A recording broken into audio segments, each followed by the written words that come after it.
क्या आपने कभी सोचा है आप घर से निकले नहीं, आपको पुलिस ने देखा नहीं और आप गिरफ्तार हो गए हैं? जी हाँ, यह बिल्कुल सच है। दिल्ली और पूरे देश में ऐसा क्राइम फैल चुका है जिसका नाम है साइबर फ्रॉड। दिल्ली और पूरे देश में ऐसा ही फैल चुका है एक साइबर क्राइम जिसका नाम है डिजिटल अरेस्ट फ्रॉड। इसमें ठग लोग घर बैठे इंसान को ऐसे डराते हैं कि वह खुद की मेहनत की कमाई उन्हें दे देते हैं। दिल्ली में एक रिटायर्ड अधिकारी बैंक अधिकारी के साथ क्या हुआ, चलिए सुनते हैं। उसे पहले एक फोन आया 1 अगस्त को। उन्होंने बोला कि मैं एयरटेल का कर्मचारी हूँ, मतलब एयरटेल हेडक्वार्टर से बोल रहा हूँ, और उसे बताया गया कि आपका जो अकाउंट है वो मल्टीपल अकाउंट बन चुका है, मतलब उसका जो अकाउंट है वो उससे 3-4 खाते महाराष्ट्र में खुल चुके हैं और इससे टेरर फंडिंग हुई है। मतलब आपके अकाउंट से कुछ दिन पहले यहाँ पे आपको घोटाला हुआ था जिसमें से 1300 करोड़ का घोटाला हुआ था। उसमें आपका पैसा है, उसमें आपका अकाउंट इन्वॉल्व है और आप टेरर फंडिंग किए हैं इस पैसा से। तो वो रिटायर्ड जो अधिकारी था, बैंक अधिकारी, वो डर गया। इसके बाद उन्होंने बोला कि आपका पैसा मनी लॉन्ड्रिंग और टेरर फंडिंग, जैसे पुलवामा अटैक जो हुआ था, आपका पैसा उसमें इस्तेमाल हुआ है। अगर आप सहयोग नहीं करोगे तो आपको तुरंत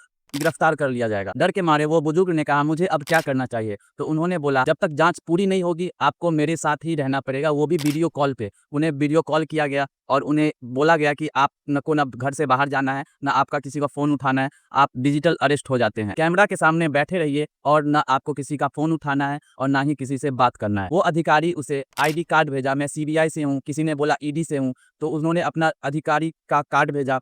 जो बुरे रिटायर्ड अधिकारी देखा तो उन्हें सच लगा और साथ में उसे एक हाई कोर्ट से तुरंत ऐसा बिल गया, मतलब डिजिटल अरेस्ट किया गया, कि उसे देख के वो बुजुर्ग आदमी डर गया। उस डर के मारे उन्होंने 1 महीना तक उसे डिजिटल अरेस्ट किया गया और उसे 1 महीना पूरा कैमरे के सामने बैठाकर उससे 23 करोड़ का ठगी किया गया।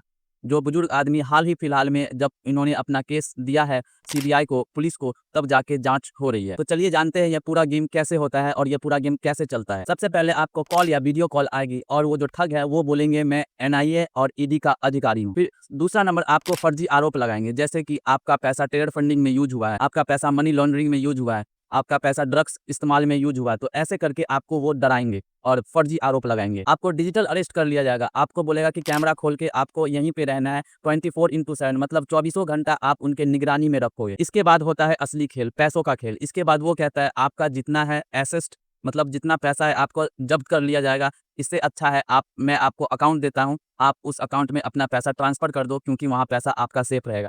नहीं तो कुछ ऐसे ऐसे पेपर्स दिखाएंगे, जैसे मान के चलो कि अरेस्ट का पेपर दिखाएंगे, डिजिटल अरेस्ट हो चुके हो आप डर जाओगे और वो पैसा आप इधर उधर अकाउंट में भेज दोगे। यह एक मामला दिल्ली में नहीं है, कम से कम 10 से 12 मामला ये हो चुका है। एक के साथ 45 लाख के करीब ठगी किया गया है डिजिटल अरेस्ट करके। एक परिवार के सामने 24 घंटा बैठाकर कैमरे के सामने 8 लाख रुपया का ठगी किया गया था। एक इंजीनियर दिल्ली में इस अरेस्ट के चलते में लाखों रुपए गवा दिया है, क्योंकि उसे लगता है उसके पीछे पुलिस लगी है। तो अब जानते हैं कि ये ठगी जो है ये क्यों सफल हो जाते हैं और ऐसे पढ़े लिखे व्यक्ति भी क्यों फंस जाते हैं। क्योंकि जैसे मैंने आपको स्टार्टिंग में कहा था, जो अधिकारी है बैंक अधिकारी, वह खुद बैंक में कई सारे बैंक में काम कर चुका है, फिर भी वो डर के मारे वो अपना पैसा 23 करोड़ रुपया जितना सेविंग्स था उन्होंने ठगी को दे दिया है।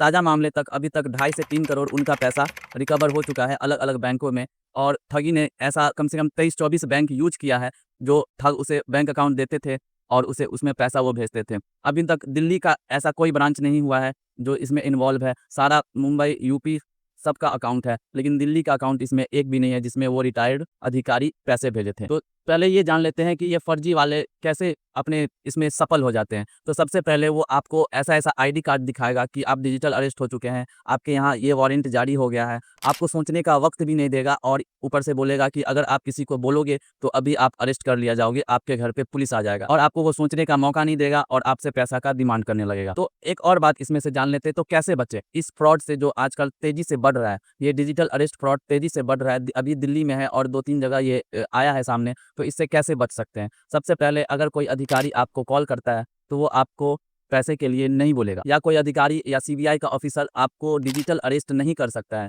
या कोई मतलब कोरोना नहीं है कि आप डिजिटल अरेस्ट हो गए। अगर आप डिजिटल अरेस्ट हो भी गए तो आप अपने घर पे हो, तो इसका क्या मतलब डिजिटल अरेस्ट? वो आपको बस धमकाएगा, बस आपको वो पैसा लेना चाहेगा। तो आप इससे बचे। कोई भी सरकारी एजेंसी, सीबीआई हो, एनआईए हो, ये आपको पैसे के लिए नहीं बोलेंगे कि मैं आपको एक बैंक अकाउंट देता हूं, आप इसे पैसा ट्रांसफर करें। अगर आप ऐसा नंबर आपके पास आता है या आपको डराता है तो ऐसे नंबर को तुरंत ब्लॉक करें और जाके अपने पुलिस कंप्लेन करें। गाइस, तो जैसे उन रिटायर्ड अधिकारी के साथ हुआ है जिनका नाम है नरेश मल्होत्रा, उन्होंने अपना समझदारी नहीं दिखाया और 23 करोड़ रुपए अलग अलग बैंक ट्रांसफर कर दिए।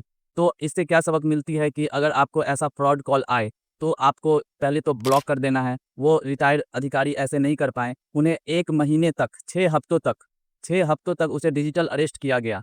ऐसे में और उसे डर का माहौल बनाया गया। वो खुद बैंक में इतने सारे काम कर चुके हैं। जब वैसे आदमी डर गए तो मुझे लगता है कि आम आदमी भी डर जाएँगे, क्योंकि ऐसा दिल्ली में बहुत ऑलरेडी हो चुका है और ये फ्रॉड नया है और ये फ्रॉड में लोग फँस जा रहे हैं, क्योंकि उन्हें लगता है कि मेरा पैसा कहीं मनी लॉन्ड्रिंग नहीं हुआ है, टेरर फंडिंग में नहीं हुआ है। तो अगर ऐसा कॉल आए तो आप डिजिटल अरेस्ट ना हो।